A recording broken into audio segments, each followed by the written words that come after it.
La estrategia del día es traída para ti por BloombergLinea.com. Muy buenos días, iniciamos otro lunes de recuento con lo que está sucediendo en materia electoral, pero con algunos países del primer mundo. Es importante, hablaremos de Estados Unidos, Francia, pero sobre todo de Reino Unido, porque desde el jueves todo se movió muy rápido. Tenemos que incorporar lo que está pasando en el mundo para entender mejor la realidad, pero para no alejarnos de los negocios, es hora de hablar de Sabadell y la intención de compra por parte de BBVA, porque ahora sí se pone seria la cosa, al menos de su lado. No olviden hacer clic al botón de seguir del podcast, activar la campana para que así puedan recibir la alerta de un episodio nuevo cada mañana. ¿De qué estamos hablando? Se viene un cambio drástico en el panorama político de Reino Unido tras las elecciones generales del 4 de julio, las primeras desde el Brexit y del reinado de Carlos III. El Partido Laborista obtuvo una aplastante victoria en las urnas, poniendo fin a la era conservadora tras 14 años de gobierno. La victoria arrastra consigo a un nombre, el de Keir Starmer, quien prácticamente sacó a este partido de las penumbras en los últimos 4 años tras la dimisión de su antiguo líder, Jeremy Corbyn, y reconstruyó el camino para retomar el control.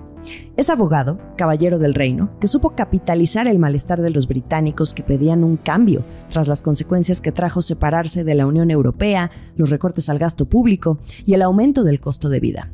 Starmer prometió un golpe de timón y ser el agente de cambio que se necesita, prometiendo hacer crecer la economía con reformas a las leyes y el impulso a una nueva política industrial, incluida la transición a cero emisiones netas. En las elecciones generales, el Partido Laborista logró hacerse de 412 de los 650 escaños de la Cámara de los Comunes, el mayor número que ha obtenido desde el triunfo de Tony Blair en 1997. Además, lograron la mayoría absoluta con un porcentaje de votos inferior a los promedios históricos para un gobierno entrante, solo con el 34%. Y lograron darle completamente la vuelta a la tendencia luego de que hace 4 años los laboristas sufrieran su peor derrota electoral en la historia. Y mientras tanto, los conservadores obtuvieron 121 escaños, esta vez su peor resultado histórico. Esto implicó que Starmer asumiera como nuevo primer ministro, haciendo a un lado a Rishi Sunak, que en un gran ejemplo de quien democráticamente reconoce una derrota, no tardó en salir el viernes a disculparse por el resultado, hacer frente a la responsabilidad y dimitir como líder conservador. Si no han visto el discurso en video de Sunak, les recomiendo buscarlo. Lo tenemos en el Instagram de Bloomberg Línea. La estrategia de Starmer consistió en aprovechar el descalabro de los Tories, como se le conoce también al Partido Conservador, virando hacia el centro político donde tradicionalmente se ganan las elecciones en el Reino Unido. Posicionó a los laboristas como el partido de la estabilidad económica. Y Rachel Reeves, una antigua economista del Banco de Inglaterra, va a ser ahora la primera mujer ministra de Hacienda del Reino Unido, fue la clave del discurso laborista ante las empresas. Ella prometió no defraudarlas. Los mercados apenas abrieron, mostraron un optimismo marcado al llevar los índices de volatilidad a mínimos de varios años en el mercado de deuda y de divisas. Por ejemplo, los bonos cayeron 2 puntos básicos y la libra esterlina se apreció frente al dólar. La fiesta, sin embargo, va a durar poco porque ahora Starmer deberá asumir la magnitud de los retos que se le vienen encima. En su primer discurso dijo que su nuevo gabinete debe poner manos a la obra, pero advirtió que no se trata de cambiar al país de la noche a la mañana. El nuevo primer ministro, que alista ya su mudanza a Downing Street, también ya está listo para su primer encuentro internacional. Este martes va a viajar a Washington para asistir a la cumbre de la OTAN, para codearse con los líderes mundiales. Aquí no se pierde el tiempo. Sorbo electoral. Un mal debate de 90 minutos no debería invalidar los logros de la presidencia. Esto es lo que dijo Joe Biden en una muy esperada entrevista el fin de semana, que originalmente se esperaba para el domingo y terminó por transmitirse el viernes por la noche en horario estelar por la cadena ABC. La prensa estadounidense la consideró una plática decisiva por el formato que no permitía guión y que pondría a prueba la capacidad del presidente de Estados Unidos de reaccionar y responder ante los cuestionamientos de George Stephanopoulos, el periodista que se sentó frente a él. El veredicto ante la expectativa es que Biden la libró y evitó dar pasos en falso. El presidente declaró rotundamente, a una semana de aquel primer debate desastroso, que su intención de permanecer como el candidato presidencial demócrata se mantiene porque cree que todavía puede derrotar al expresidente Donald Trump, que las presiones por intentar removerlo se quedarán en solo eso. Me mantengo en la carrera, eso es lo que dijo.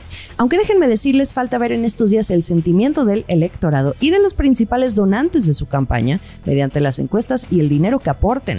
En resumidas cuentas, gran parte de la conversación de esta entrevista giró en torno a este tema, en un intento por convencer de que las encuestadoras, los analistas y los políticos estaban equivocados. Biden dijo que la mayoría de los estadounidenses no pensaban que su edad fuera un problema, ni compartían la preocupación de que no pudiera servir 4 años más, que no veía a ningún otro demócrata que fuera mejor candidato y que no necesitaba someterse a una prueba neurológica independiente para tranquilizar al país, la principal economía del mundo. Pero Biden sabe que la mayor presión viene de su mismo partido, con grupos intentando ampliar ese eco y reunir firmas para que abandone la carrera presidencial, encabezados por un senador de Virginia, Mark Warner. La mayoría de los demócratas han expresado públicamente su apoyo a Biden. Sin embargo, a otros no les hace gracia el cómo él mismo presidente ha hecho gracia de lo que ha pasado en las últimas semanas en sus apariciones públicas. Hay alarma por el hecho de que Biden bromee con que su cerebro no funciona y que tendría menos actos públicos por la noche para darle prioridad al sueño. Después de esta entrevista con ABC, Biden estuvo de gira por Pensilvania el domingo, que es un estado indeciso y en donde están invirtiendo energía y recursos. Y bueno, luego de estar Biden bajo escrutinio público con escenas de su reunión con los países del G7 en Italia y respuestas en el debate de CNN que dieron la vuelta al mundo, viene la siguiente prueba de fuego, la cumbre de los países de la OTAN en Washington. De acuerdo con información de Bloomberg, los líderes extranjeros y los diplomáticos ya han expresado su alarma ante la agotadora agenda que se viene. Ya para cerrar con este tema por ahora, todo esto se da en medio de que la más reciente encuesta del New York Times revelara el 3 de julio pasado que la ventaja de Trump frente a Biden está creciendo. Lo interesante de la última actualización de esta encuesta es que sugiere que las preocupaciones sobre la edad de Biden están impulsando esa ventaja. Casi 3/4 partes de los votantes, el 74%, dijeron que Biden es demasiado viejo para el cargo, 5 puntos más que una encuesta previa al debate. En otras noticias. En Francia, estemos muy atentos al destino que está arrojando los resultados de la segunda vuelta de las elecciones legislativas en las que hace una semana la ultraderecha se perfilaba a obtener el control mediante la mayoría absoluta. Pero este domingo, en una jornada sin precedentes, la izquierda del Frente Popular frenó esos planes al ganar buena parte de los escaños en el Parlamento francés. Y aunque se evitó el control de la ultraderecha, ahora hay incertidumbre política respecto a quién gobernará, porque ningún partido alcanzó la mayoría absoluta. Fíjense, este nuevo Frente Popular obtuvo 182 escaños y la alianza centrista del presidente Emmanuel Macron, no voy a decir el nombre porque pésimo francés, logró 163. Luego tenemos a la Agrupación Nacional, el partido de ultraderecha de Marine Le Pen, que obtuvo 143 escaños, lejos de los 289 necesarios para una mayoría absoluta. En Francia, la mayoría del ambiente era de fiesta, al evitar la llegada de un partido de ultraderecha al poder. Pero al ningún partido obtener la mayoría absoluta, se perfila entonces una fragmentación en 3 grupos distintos con agendas completamente distintas. ¿Estará Francia abocada a la inestabilidad política? ¿Cómo se formará un gobierno capaz de aprobar leyes en un país que no tiende a las coaliciones? El primer ministro francés Gabriel Attal anunció el domingo que este lunes va a presentar su dimisión a Emmanuel Macron, lo que iniciaría el proceso para la formación de un nuevo gobierno. Aquí en este caso, los mercados reaccionaron diferente a lo que vimos en Reino Unido. El euro cayó en las primeras horas, tiempo de Europa el domingo, mientras los inversionistas digerían un resultado que pocos habían anticipado y que vuelve a poner sobre el tapete la preocupación por los problemas fiscales de Francia, dado el compromiso de los partidos con un importante aumento del gasto público. Macron esperará la nueva configuración de la Asamblea Nacional antes de tomar cualquier otra decisión sobre el nombramiento del próximo primer ministro. Entonces, ¿qué sigue? De acuerdo con un análisis de Bloomberg, Francia se va a enfrentar ahora a 2 opciones que tienen pocos precedentes en la historia moderna de ese país. Macron podría intentar improvisar una coalición entre partidos, dispuestos pero no siempre afines, pero eso requeriría que el nuevo Frente Popular se rompiera y se reconfigurara detrás del presidente sin sus elementos más radicales. O Macron podría nombrar una administración tecnocrática que pudiera salvar el periodo de agitación política.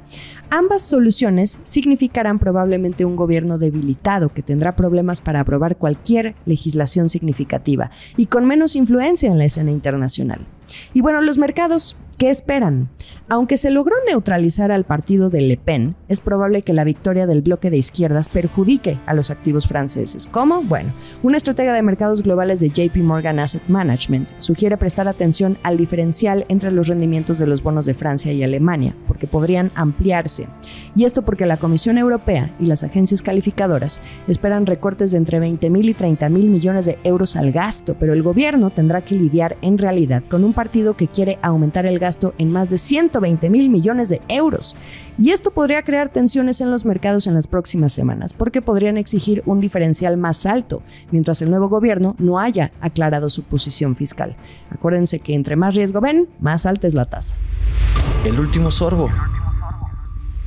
Es hora de hablar de un intento de compra que se ha estado cocinando en España los últimos meses. BBVA sí o sí quiere a Sabadell y no desiste en su propuesta hostil de adquirir a este otro banco español, y que de lograrlo se estaría creando un nuevo gigante financiero con más de 1 billón de euros o 1.1 billones de dólares en activos. Aunque hay historia, este caso lo voy a contar desde lo más reciente. Lo que deben saber es que la mayoría de los accionistas de BBVA ya votaron a favor de apoyar la oferta de compra, que era algo que se esperaba, y esto permitió al presidente del banco, Carlos Torres, superar ese pendiente.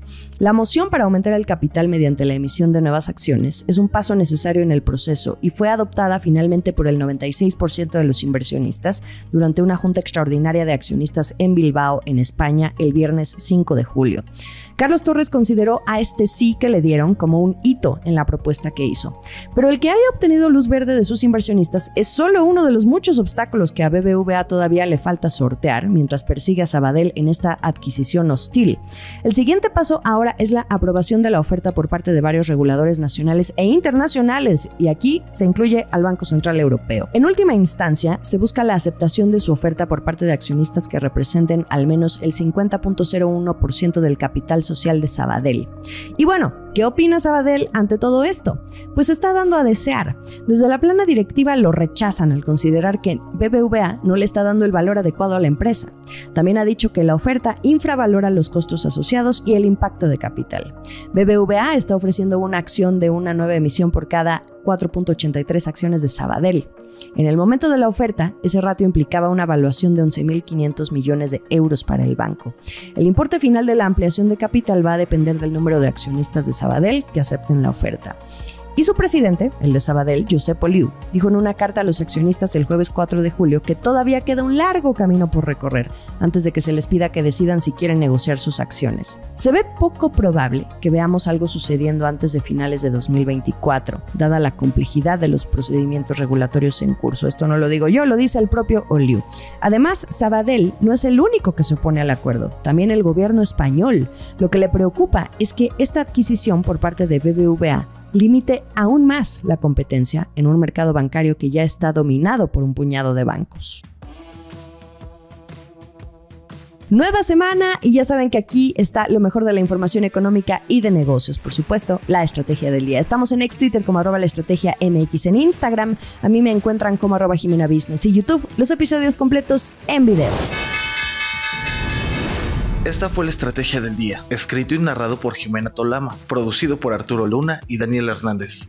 Que tengas un día muy productivo.